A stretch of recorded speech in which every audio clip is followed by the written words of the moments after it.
Right there is a remote, and in order to replace the battery for it, notice at the bottom side of the remote there is that slider button.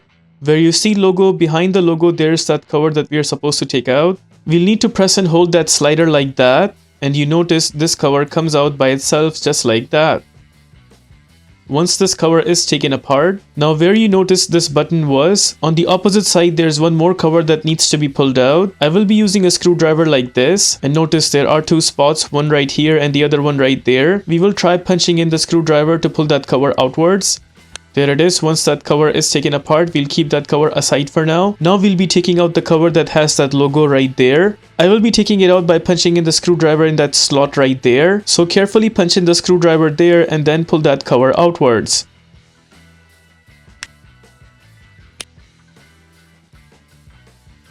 There you would notice it's taken apart, and we'll just pull it out like that.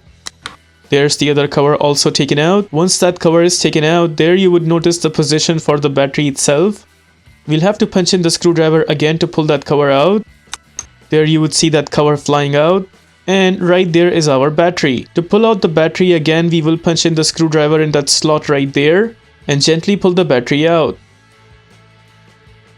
There it is, and that is how the battery is taken out for this remote. And notice it is a CR2032 type battery. In my case, the battery is good, so I'll be installing it back. But in your case, if you have a new battery and you want to install it back, just make sure the plus sign on the battery stays at the top. Now we'll go ahead and punch in the battery inside the remote. Make sure you slide in the battery first like that, and then punch in the battery down.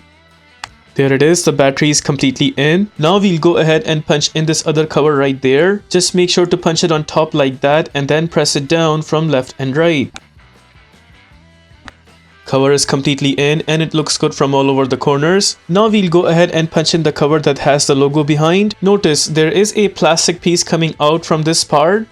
That plastic piece is supposed to go in that hole right there, so there's only one spot for that. So we'll go ahead and punch in the cover just like that. Once in position, then we will just press the cover down until it completely goes in. There it is, the cover with the logo seems completely in position. Now we'll just go ahead and punch in the top cover. The cover has these two tabs right there, and they are supposed to go into these two holes right there. We'll carefully punch in the top cover, keeping in mind those two tabs. Once the cover is in, then we will just press it down. That cover is also in. Now it's the time to punch in the final cover. Notice one side of the cover has this kind of W shaped from one end, and from the other end, notice there is no W shape, it's just a flat cover. The W shape, which is right there, is supposed to go towards the side where we just punched in right now. So we'll carefully go ahead and punch in the cover like this and then just slide it downwards.